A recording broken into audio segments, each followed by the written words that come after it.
Hi there, this is Alvin, and welcome to the Kickstart Commerce podcast, where we share search, marketing, and domain investing strategies to help grow your business.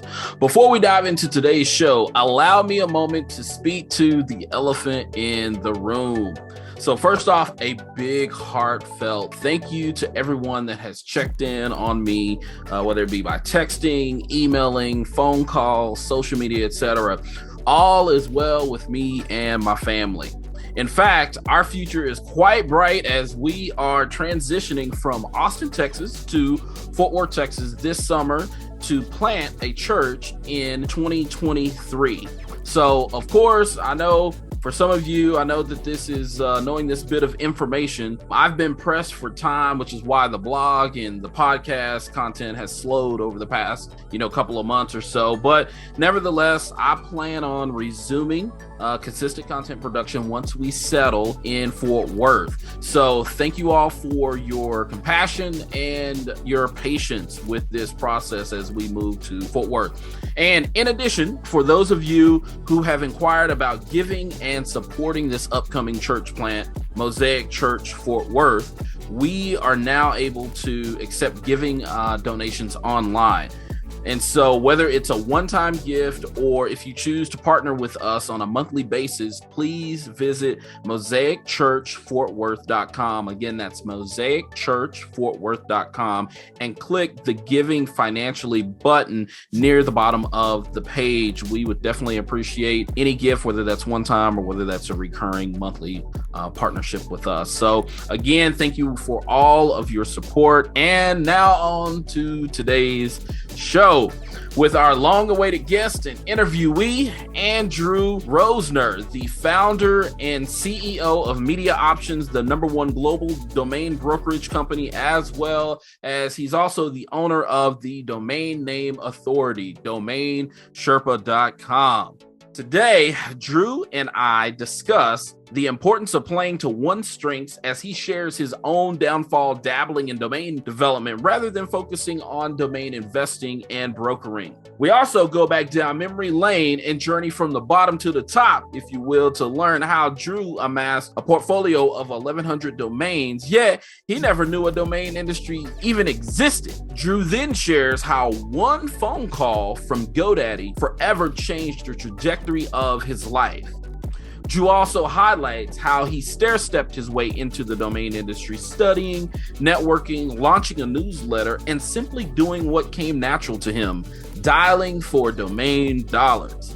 And last but not least, we talk about what's in the near future for Domain Sherpa, as well as his hot take on digital expansion and its impact on domain names in 2022. So with that, Drew, my man, welcome. And thank you for making time to join us today. Man, I can't tell you how glad I am to finally make it on here. I was starting to feel, rejected. Oh, now, Drew, come on, man. Is it really that bad? Did I really treat you that bad, man? Oh, man, it's just, I thought we were family, it was like, I got you on the podcast, you got some podcasts. I was like, when am I going to be on there? I was starting to feel like, ugly redheaded stepchild or something. So for the listeners, if y'all don't know, so I think we had Chris Zeiker, Tess was on. I think Tess was on twice. JT was on. And Drew hadn't been on. And this is the thing. It was like you were circling the wagons around me. And I was like, oh, okay. He said, what did I do to this guy? What did I do to him? What do I do to him? But be honest now, I sent you an email. It's true. It is true. It is true. I have no idea why that particular email just somehow went through the cracks because, I get your Kickstart Commerce emails. I don't know. This time around, we were communicating. Although, I don't know. Anyways. It's the email gremlins, man. The email gremlins. Well, all's well that ends well. And here we are. And so, man, Drew, with that, man, I'll tell you what. Give our listeners, people who don't know you, I don't know where they've been and why they wouldn't know you, but hey, listen, people there are new people in the industry. I'll just say that. That being said, though, give our listeners a bit of a high level about who you are, personal, professional background, man. Yeah, Drew Rosener, founder, CEO, Media Options, DomainX, also publisher of DomainSherpa.com, the another domain name industry podcast.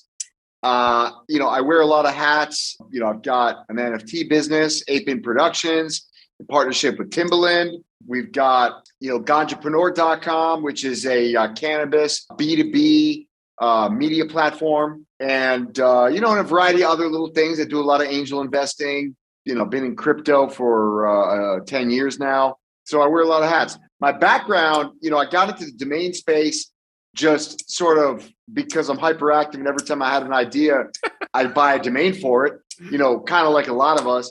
That started back in 96, 97. And then the late I didn't 1900s. I didn't actually turn it into a business until like 04, probably about 04. And then I didn't go full time until 2008. 2008, I went full time into domains. That's the point at which I started my domain brokerage business, MediaOptions.com.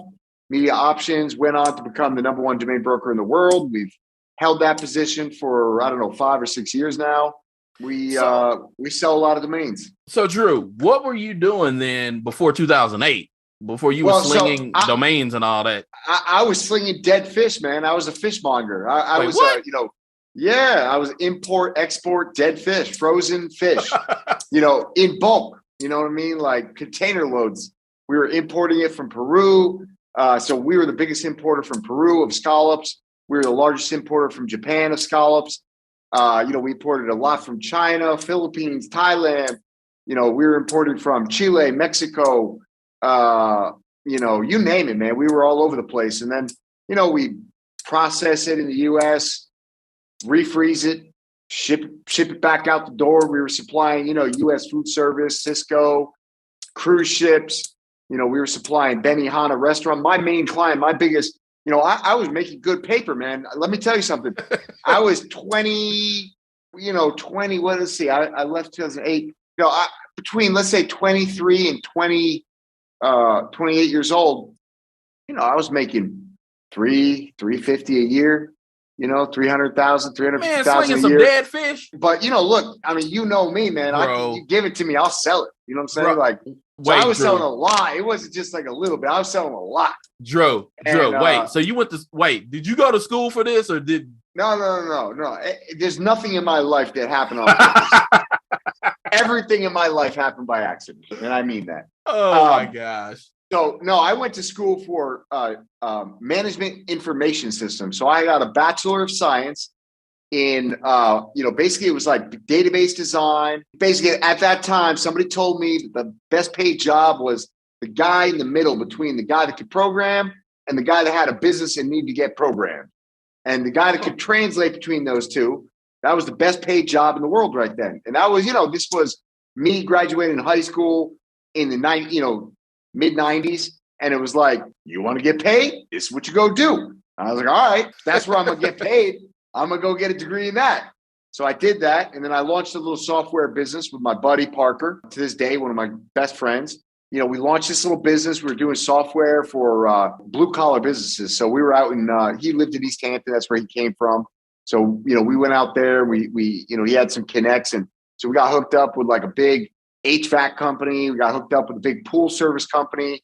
I think it was the biggest pool servicing company in all of Long Island. They were out there servicing all these mansions. We got hooked up with a big nursery. It was the biggest nursery in Long Island. And we built them, software that would manage inventory, manage people, manage, databases. But, this is back before you could buy off the shelf software for your business. Right. And so we do this. We had a couple deals. They went, they went well, relatively speaking. We were still in college. You know what I'm saying? We were still in college. And we had the dean of the school, the dean of the MS, or I forget. MIS program? Or CIS program? Yeah. He was literally on our payroll. And so he was doing all the programming for me because I didn't really like doing the programming. And so that was cool. Got an A in that class. And then, anyway, so, we did a couple of these things. And then, basically the summer No, it was before that. It was like the winter, actually, before we graduated. Basically, I came to the conclusion that this was not what I wanted to be doing with my life. And so it was like, all right, well, I just spent 4 years getting a degree in this. I definitely came to the conclusion that it's not what I want to do with my life, which, by the way, just in a short segue here, I highly recommend to people, way more important than figuring out what you want to do with your life is the faster you can figure out what you don't want to do with your life, the better. Like, exactly. Way more valuable. Like, it's real hard to figure out exactly what you want to do with your life, but it gets a lot easier if you can start eliminating the things that you're absolutely sure you don't want to do. So anyways, even if you're making money. 100%. So anyway, so I graduated college and here I am, with a degree in something that I had no desire to go pursue. And so I really was kind of like, all right, I don't know what I'm going to do. And, this guy, Peter Murky, who also one of my closest friends in the world, my mentor, almost like a second father to me, he's this old hippie, Stanford grad, brilliant man. So anyways, he calls my school and he's like, I'm looking for a mini me. I want to train somebody that doesn't have any idea about my business, but I want that they need to be entrepreneurial. They need to be able to sell. And so the dean of the school was like, oh, I got the guy for you. So he puts me in touch with Peter. Peter's like, you want a job where, selling scallops? And I was like, are you kidding me? Go pound sand. And he's like, look, come down to my office. I'll pay you $1,000. Come hang out for the day. Shadow me. See what it's all about. We're not in here shoveling scallops, and seafood. We got a nice little office downtown Newport, Rhode Island. Beautiful little spot. Come check it out. And I was like, all right, $1,000. Hang out with you today. I'm in. So I roll up. I got my suit on. I got my tie. I got a little briefcase. I roll up to this guy's office. I walk in. He got a secretary. She says, go in. I go in there. I walk in this office. Dude's got his feet up on the table. He's hitting the bong. Guy's taking a giant bong hit. As I walk into the room, he's blowing out a bong hit. And he just looks at me and he's like, first thing he says, if you ever come in my office in a suit again, you'll never come in my office again. Wow. And I was like, all right, bong hit, telling me not to wear a suit. I'm in. Like, you and I was like, you and I, we're going to get along just fine. Anyway, so I spent the day with the guy, made $1,000. I was like, this guy's cool. I never met anybody like him. He's crazy. So then you came back the next day. I mean, I'm assuming. Yeah. So I came back the next day, but then he was like, all right, here's his book. Here's this book called Atlas Shrugged by Ayn Rand. And he says, you can't work here until you've read it. And so if you guys don't know what Atlas Shrugged is, it's to this day, it's like my Bible. It's, I think it's the ultra libertarian, I don't know, utopian. It's the guide to live by. Yeah, well, it creates this utopia. It basically paints a picture of the world we're in right now and what's wrong with it, except that this was written 70, 80 years ago now. So it's pretty amazing to see how well she predicted the events of today. It basically just paints a picture of, look, when the bureaucrats and the people who want things start taking control and bossing around the people who make things, the world bad goes to things shit. happen. Bad things happen, and they happen quick too. And then what happens is, we're going to start taxing you, to your last penny. We're going to start telling you how to run your business. We're going to start telling you who you can hire and who you can't. And then what happens is the people start leaving the country. They start leaving. They're like, you can have that and a ham sandwich, but I'm out. You know what I'm saying? Like, so anyways, he's like, look, don't even bother coming back to the office till you read this. So I went home. I took about 5 days. This is a 1,200 or so page book. So I took about five days or so, read the book, came back in. Guy straight up, it was like being back in school. Gave me like a book quiz. He was like, asking me all these questions. And he's like, all right, this will work. And, that's it. Got my desk, got a computer, got a phone. And I just started dialing for dollars. I already knew I was good at, I was just good at talking. I'm a chameleon. I can get along with anybody. I can figure out a way to relate to almost anybody, figure out some way to connect with everybody. And so, what I figured out quickly was like, I can do this, and everybody else that's doing it is not like me. They're all coming. They're probably, multi-generational in the seafood business. And so, I brought something new that made up for the fact that I didn't have any, product knowledge or experience in this space. I was this, young punk kid. Yeah. You didn't know what you didn't know. Like 100%. Yeah. And so anyways, I just started dialing for dollars. Turned out I was selling a lot of scallops. And, took this guy's business from being about an $8 million business when I started to $35 million business. Did you know that at the time, though, Drew? Like, was there any inkling of like, I mean, that you're making sales, obviously. And a lot of times, like in most cases, most people don't realize things until they look back. Obviously, 2020 is, you get a lot of clarity. Yeah. And no pun intended for the actual year of 2020, because it brought a lot of clarity to a lot of people. But that being said, though, like, did you realize that you were as good as you were when you were in the process of selling scallops? Or was it just like, no, I'm just trying to, stay on this guy's good side, make sales? No, for the first few years, let's say the first, I was there for 8 years. The first 3 years, probably the first 3 years, 4 years, maybe, I knew I was making money. I was making more money than any of my friends were making. You got to keep in mind, I'm an ambitious person and to an obnoxious point. And so, I remember probably the last semester in college, and we're all trying to figure out what everybody's applying for jobs. Everybody's trying to figure out what they're going to do. All my friends were kind of like going into finance. I went to University of Rhode Island, not a particularly great school, not a particularly awful school, but it was just state school. That was, right. I grew up from Rhode Island, it was state school. And so all my friends, though, were mostly from New York, New Jersey. For whatever reason, lots of New York, all the tier 2, tier 3 students from New York and New Jersey, they get sent up to Rhode Island. So,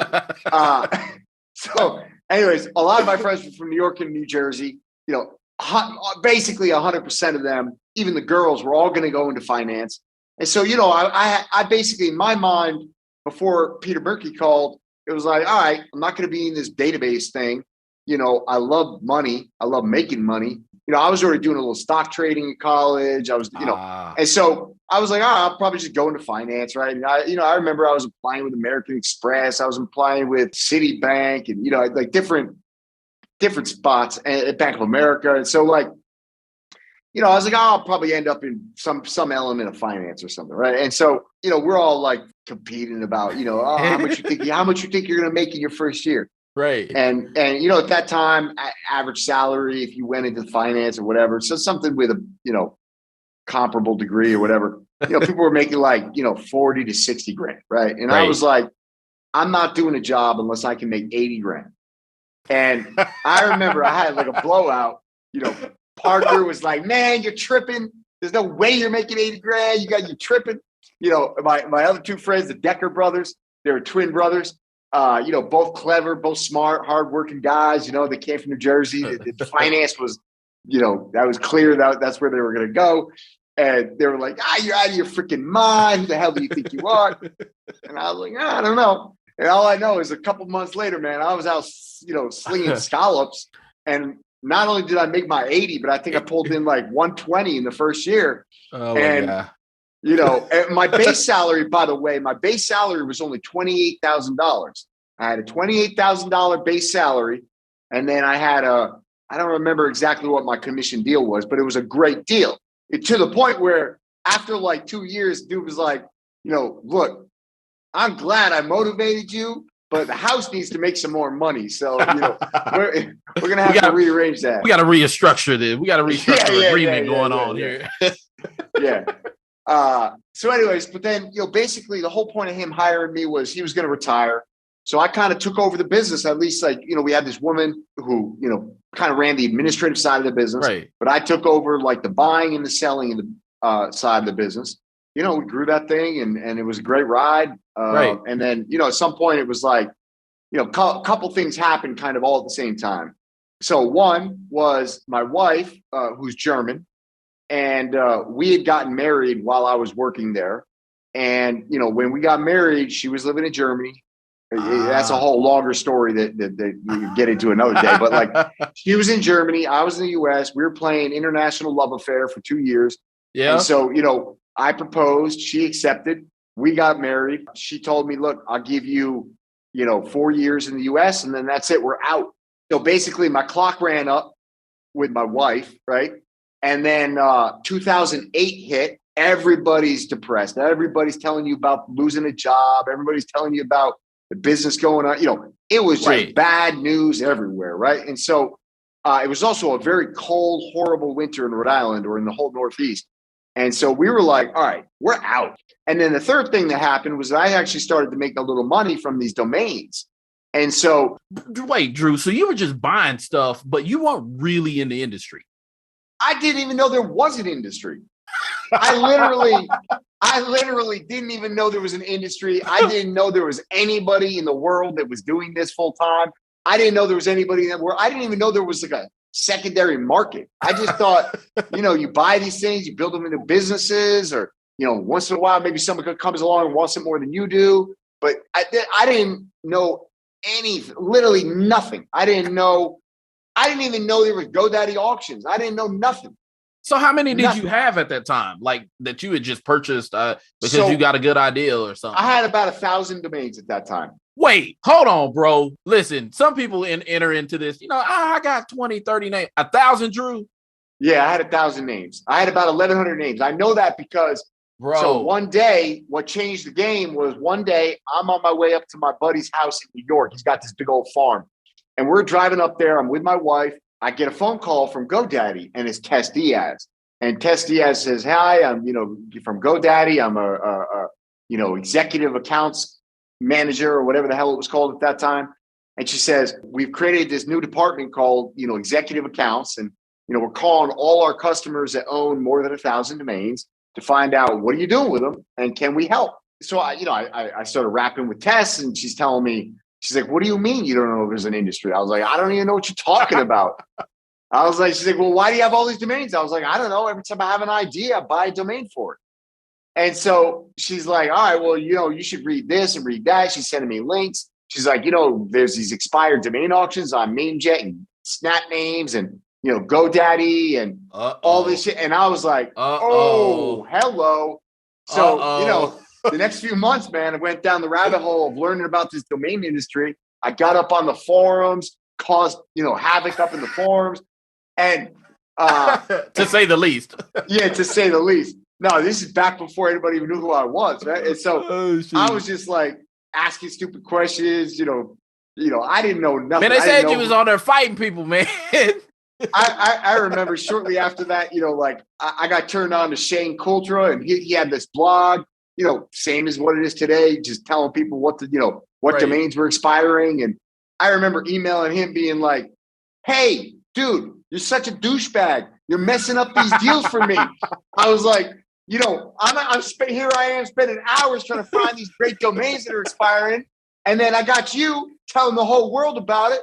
And so instead of me grabbing this domain for $69, I was like, "You're costing me money, man." So anyways, yeah. So that's how I found out that there was this industry, and I started learning about it. I started buying domains on the expired auctions. Next thing I knew, I went to a traffic conference, and it was just like, oh wow, this is the real thing. And so that's when I got the confidence to say, like, all right, look, world's going to hell. The other thing that happened was my boss's son, who was really a complete degenerate, he came into the business. And look, I don't blame nobody because, look, father-son is just a different thing. Right. And so he was you just could see that Peter had ambitions of having this kid take over the business. Right. I wasn't having any of that. It was like, tea leaves changed. Yeah, you ain't gonna eat my lunch, and I ain't gonna make your lunch either. So, anyway, so it was all good timing. All these different things happened at the same time, and it was all right. Peace out. We went on a world tour, trying to figure out where we were gonna go live. But the number one thing was like, look, it's not gonna be 12. It's gonna be, between 12 degrees north and 12 degrees south of the equator. We're not going outside of that. We're going somewhere warm. And so, we landed in Panama, spent 10 years there, built Right. this business. And, 4 years ago, we moved to Portugal. That's it. Here's the question, though. Now, you said that Tess had called and y'all, that kind of opened that door. Before Tess called, you have 1,000 domains. Had you sold any of those domains? Yeah, I sold a few. Yep. But I'm assuming that wasn't outbound. That was all inbound. Yeah, all inbound. And it never not for like big money. Like I didn't have like any anchor to say like, oh, what is this domain worth? It was literally just like, I don't know. So an offer came in, and did you immediately accept, or did you? I mean, a part of me says the negotiator. I don't even remember, to be honest. Yeah, I probably didn't just accept. I mean, so then how did you stair-step your way into becoming the number one brokerage in the industry? All right, so what happened after that call with Tess is I spent weeks, months just learning everything. I mean, I probably went back and read, DN Forum at that time was the spot. Right. I probably read every post that was ever posted and written in there. And, basically, yeah, I mean, I just learned, and I just learned about all the different things to start valuing these things, and the different people that were really making big sales. And, I became a huge fan of Frank Schilling and started following what he was doing, and, picking his brain at some of the conferences. Richard Lau became a great resource for me. And, a lot of people, Michael Birkins, Steve Kaziev, a bunch of people I just made friends with early and started talking to about, what this thing was all about.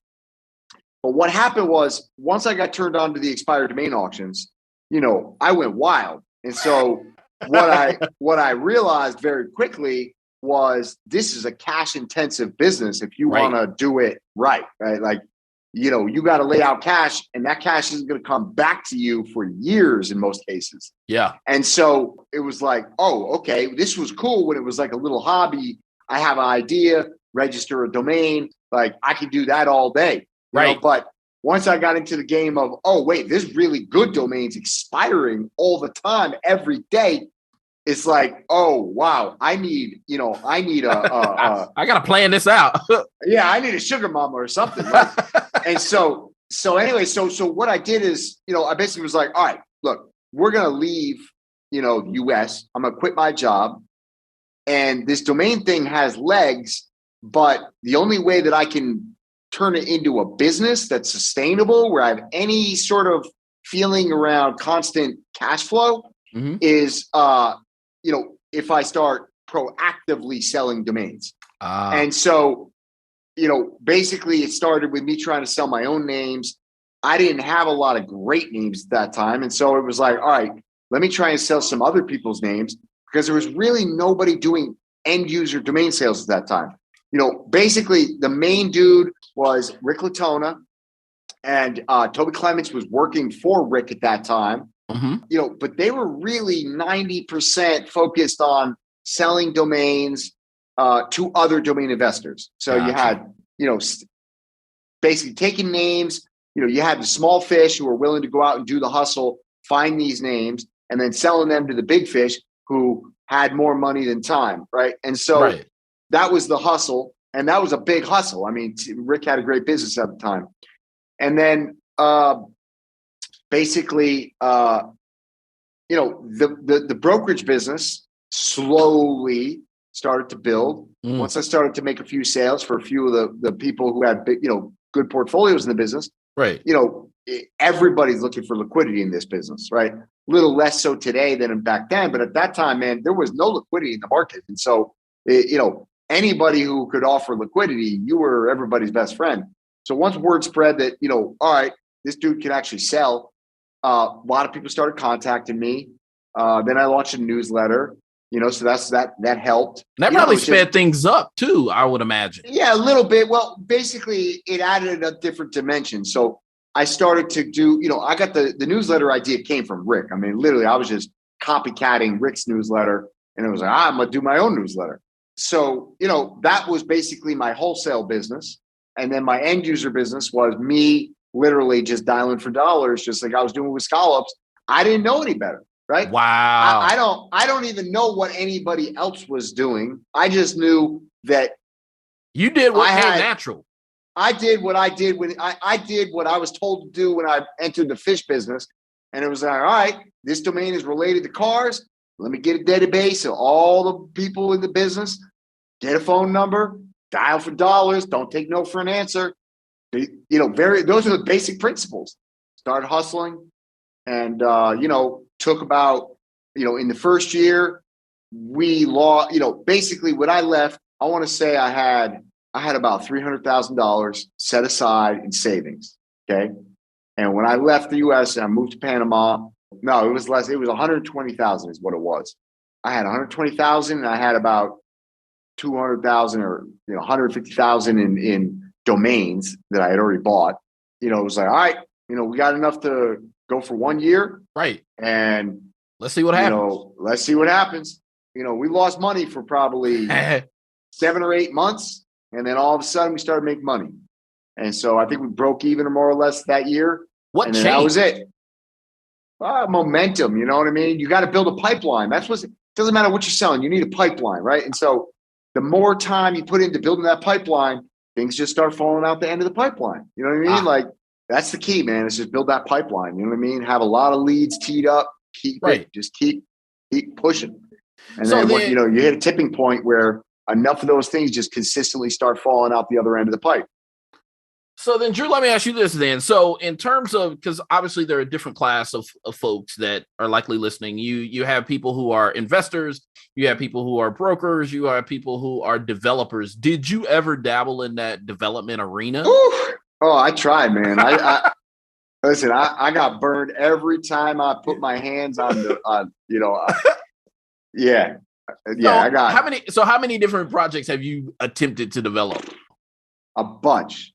Because one that came to mind for me, and I was like, does he still have spearfishing? No, we shut it down. You shut it down. I still have spearfishing.com. I still have spearguns.com. But yeah, that was the one we really made a go of. We had a full-on business. We had a drop shipper. We had the whole thing going. But it was just too much work for not enough reward. Yeah. And look, one thing I've learned is that, you just got to play to your strengths, figure out who you are, and don't try to be anything else. I'm not a developer. I don't like managing people. I don't like managing projects. I don't like managing basically anything. I don't even like managing money. I just like making money. I like making deals. I like to negotiate. I like to buy. I like to sell. That's it. That's it. That's all I want to do. I'm good at it. I'm good on the buy. I'm good on the sell. I don't want to do anything beyond that. Wow. So, and so I guess looking forward then, now, you look and say, okay, NFT, it's almost I look and say you started it with fish, which then you go to the domains and now you go to NFTs, which, they're all different, yet they're the same, right? So everything's the same. Look, if you're coming from the lens of sales, it doesn't matter. The principles are the same. Yeah. It's just buy low, sell high. You know what I mean? Like, yeah, that's all it is, right? Figure out what do people want and why. Right. And then give it to them. Now, do you ever see yourself, because obviously you left the whole fishmongering thing behind, which, by the way, Drew, when you said fishmongering, that made me think of, what is it, Pike's Market there in Seattle? I was like, I was literally thinking you were slinging fish, not realizing, no, you were on the phone dialing up people, selling bulk, and not necessarily the dude that's in there throwing fish from one side of the market to the other. I wasn't giving you your salmon for dinner. Exactly. He's like, I was feeding your country, but not specifically you. Interesting. So then, do you ever see yourself leaving domains behind like you did with the fish, or no? Look, we've got a pretty big portfolio of very valuable domains today. I think I don't think I could ever leave domains. I don't think that's like he's like possible. That ain't a possibility. Yeah. But could I end up doing something else? Sure. I don't have any plans of doing that today. I don't really know what else I would do. Like I've dabbled in other things. Right. And I'm always, look, I'm not tied to anything. Like you show me a better, you show me a greener pasture, I'll come and eat the grass. You know what I mean? Like, so I'm not opposed, but the truth is I honestly have never found an industry that's more interesting, that has higher potential. Like I love domains, man, because, particularly in my role, every single day, look, and obviously this has evolved over time. If we're going back to the days that I was just describing, I was hustling, trying to sell more or less shitty or mediocre domains. You know what I mean? I wasn't talking to big companies. I wasn't talking to big, important people. I was just trying to sell, $5,000 to $50,000 domains to the mom and pop businesses and mid-sized companies. But, today we're the number one domain broker in the world. My customers are the most important companies in the world, the fastest growing startups in the world, the most, venture-backed startups in the world. And they're coming to you. And they're coming mostly to us. And so for the most part, the people I talk to on a daily basis are some of the most interesting people in the world. They're people that are just doing interesting stuff. Like I'm learning about industries I would have never even thought of, on a regular basis. Every day is different. You know what I mean? Every day is the same, but every day is different because I'm talking to people doing different things with different perspectives, different parts of the world. And so, I get a lot of diversity, for lack of a better word, in my workday. I got constantly just interesting topics and people to keep me interested. And like, I don't know what other industry I could be in and do that. Right. And so what is a typical day? What's a typical day for Drew? Like everybody's like, Drew's making money. He's on the beach. He's living the life. What man, anything but. I promise you, I'm still working harder than, I don't know. Chris probably outdoes me. He's a beast. Chris is just an absolute beast. Chris Zeiker, my lead broker. But I don't think there's anybody else in the industry working harder than I am. I really don't. I'm putting it in, man. I'm at this desk at 8 a.m. every morning. And, I put in. Most people 11, say you only put in 3 hours, 4 hours. Nah, I'm putting in 11 or 12 hours every day. Wow. Maybe, so when you say putting in, are like going through emails, making phone calls? Yeah, I mean, look, I don't take a lunch break. I take, every other week I might go have a lunch with my boy Yanni or, one of my other friends. But that's it, man. I don't get up. I sit down at this desk for 8 a.m. I don't get up except to take a piss. Like make a coffee. Like that's it. I'm doing so basically first 2 or 3 hours of my day. Mondays are different. Mondays I do a lot of administrative stuff. I don't schedule calls. I don't schedule anything unless it's like really high priority. But Mondays are different. But every other day I'm basically doing 2 or 3 hours in the morning is just email, just crushing my inbox. I get over 2,000 emails a day, so it's heavy lifting. He just doesn't get my emails. yeah. So shoot. So first 2 or 3 hours is just email, and then I'll do a lot of web stuff.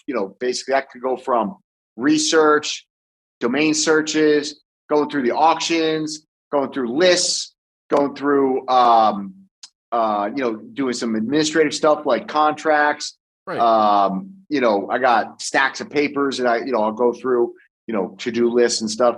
And then because I'm in Portugal, I'm 5 hours ahead of the East Coast, 8 hours ahead of the West Coast. And so usually around 2:00 in the afternoon is when I'll start having phone calls. And so usually my afternoons are pretty much scheduled out with, back-to-back calls, team meetings between the various companies that I run. Most of my time is spent, 85% of my time is spent on domain index, media options, let's say in the domain space. Wow. And then, and the rest could be spread between other things. I have some advisory roles and board roles and, a few different companies I run. So, but yeah, afternoons are pretty much, sales calls, meetings, onboarding calls, stuff like that. Gotcha. Well, then, and somewhere in the mix of that, you also have Sherpa. Yeah, and then we got to record, basically twice a week. I'm recording a podcast for Domain Sherpa and for now for APIN. So then, Drew, like one last question then in terms of this, and this is like really interesting because obviously you said, hey, you haven't had too much of a success or I guess you say good track record developing domains. Like, why on earth would you buy Domain Sherpa then? Two reasons. I mean, it was really straightforward. Number one, I was the most frequent guest on Domain Sherpa at that time. And so I didn't really want anybody else owning that content. It'd be like, we're going to take Andrew out. Yeah. I mean, it was just, that was like important content. It drove a lot of leads to me. It was kind of also, it's not a personal legacy type of thing. It's like, right. That's the place where I've spit out all my ideas over the years. You know what I mean? Like for the last, I don't know how many years it is now, but like, right. Probably it's like almost 10, right? Probably 10 or 12 years right. since that started. And, I've expressed all my views, all my theories, all my ideas, all my, it's sort of, that's my record. You know what I mean? That is my record. So I didn't want anybody else to have it. And that was my first and foremost reason. And then secondly is, again, I saw it. I've seen it with my own eyes. Like it's a phenomenal lead generation tool. It drives people to you, for our brokerage business. And it also set me apart because, I get on the phone with somebody who is looking for a broker. They get on the phone with maybe 3 or 4 other brokers. They don't see faces. Right. They don't get to hear us really speak other than what we're saying to them, which is, take with a grain of salt because, we're all trying to close. Right. And, but then they Google us, they find right away Domain Sherpa, they see my videos. They're like, oh, this guy actually might know what he's talking about. They put a face to a name and that gives me a little advantage. Right. And so I saw it as a strong lead gen tool. I didn't want anybody else owning it. And so I was like, all right, Mike, let's make a deal. Wow. And here we are. Here we are. And here we are with, you still got the Sherpa review. What else? It's like what is it? We got down the rabbit hole. Yeah. The rabbit hole is sort of the expansion of Domain Sherpa that we added, which is, started out, with crypto, sort of looking at that market just because of a lot of our audience also crosses over into that space. And then, when the NFT boom started, we started doing it more frequently and really with a heavy focus on NFTs. And, now we've started an APIN radio podcast. And so we'll probably start doing less of the down the rabbit holes. Start shifting those towards APIN. Yeah.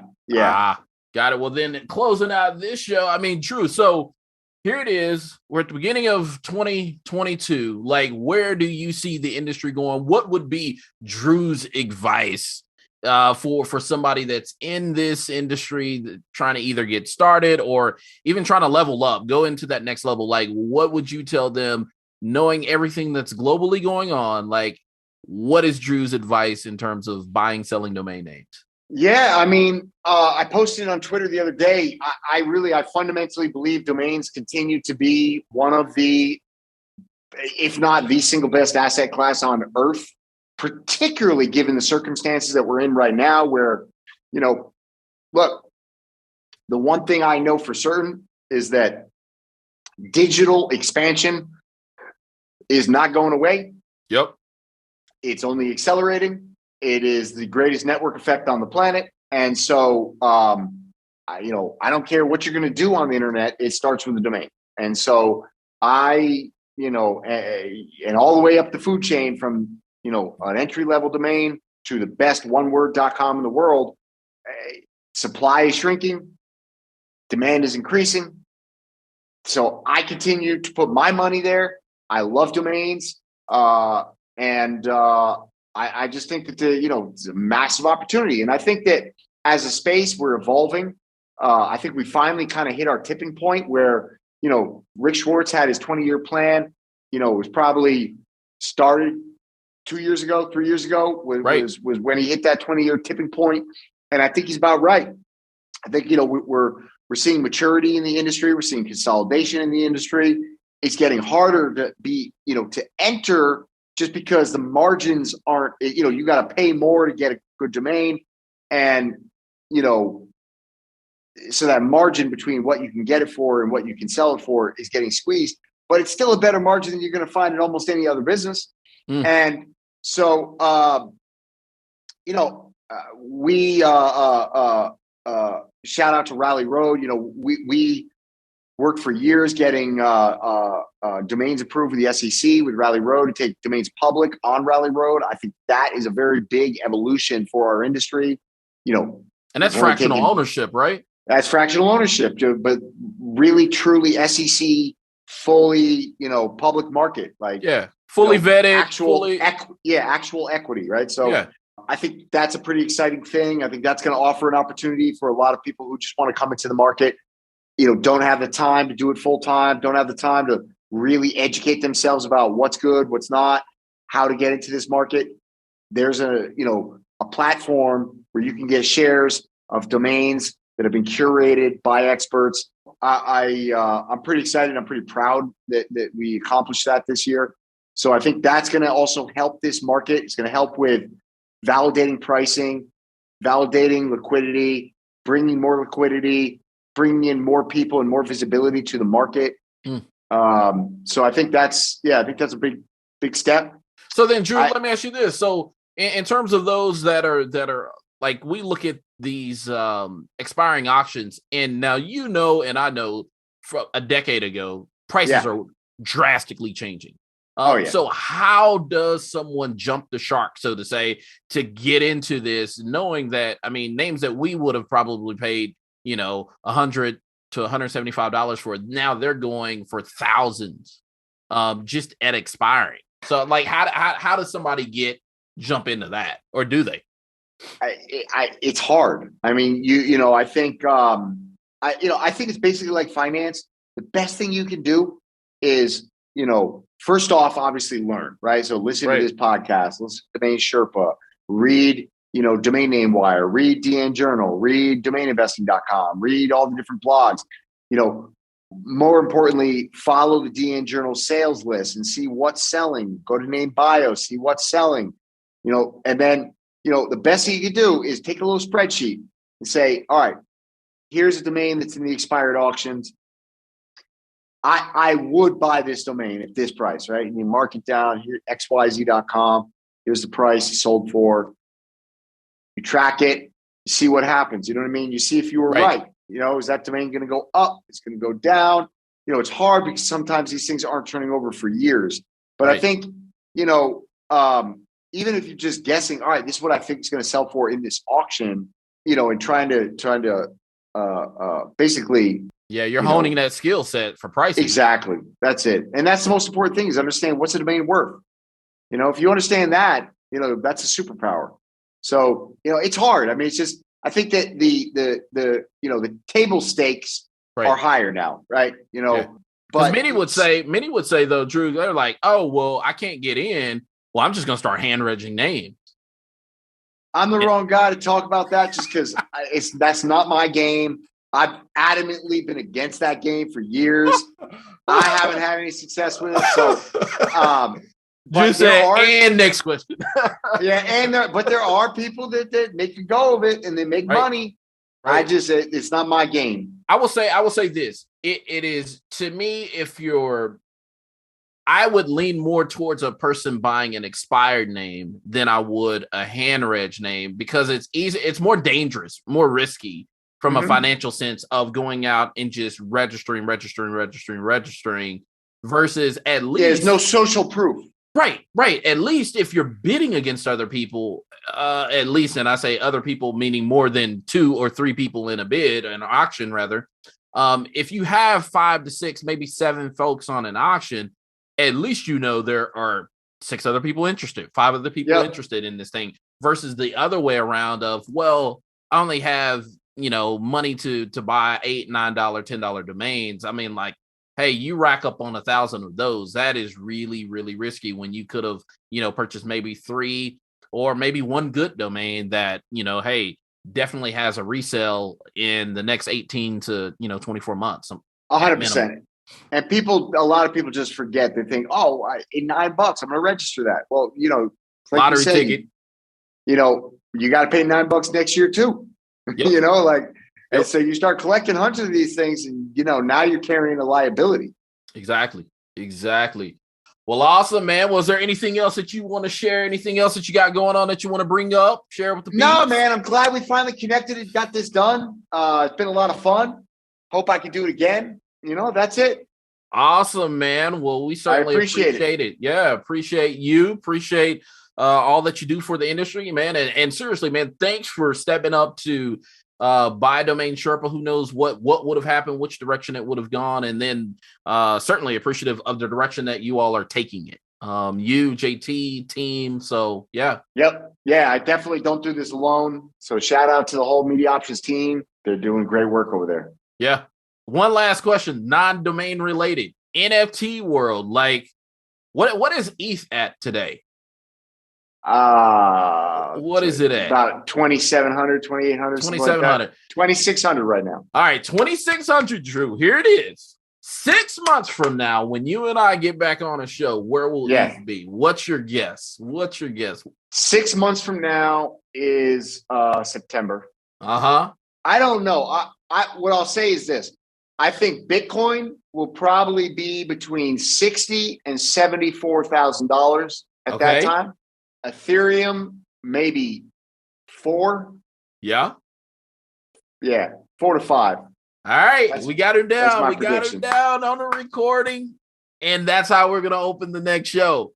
We're going to come back to this moment and see. We are going to do as Brayden said in our last domain Sherpa. Roll the tape back. Roll back the tape. Roll it back. So that'll be our next show. But Drew, man, I appreciate it. So thank you. And like I said, man, we'll look forward to touching base later. Thanks a lot, brother. Appreciate it.